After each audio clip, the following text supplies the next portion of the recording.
about this anchor chart that you have that gives you some characteristics of what a strong listener and a strong speaker looks like and what it sounds like before you reflect on that a little bit on your own.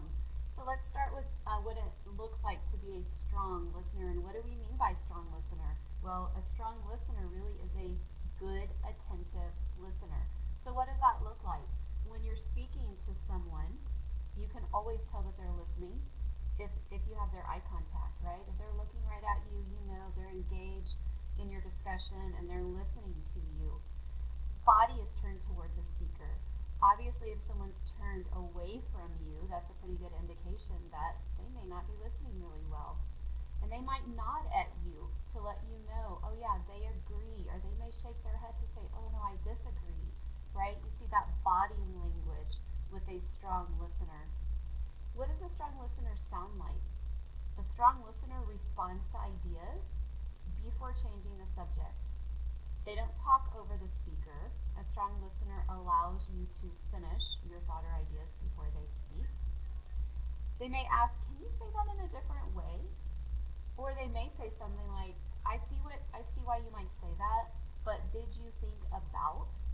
And that just means they're listening and now they want to share their thoughts and opinions with you. Or sometimes you might hear someone say, so you mean, and then they're just trying to clarify what you're saying.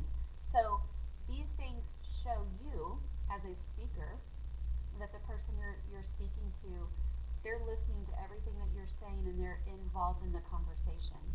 So what does it look like to be a strong speaker? Well, a strong speaker takes turns. I'm going to talk a little bit. You're going to have turn to talk a little bit. A strong speaker makes eye contact with everyone in the group. So if you're talking to a group of your friends and you're all involved in a conversation, you're not just going to look at one of them. You're going to look at all of them at some point during the conversation.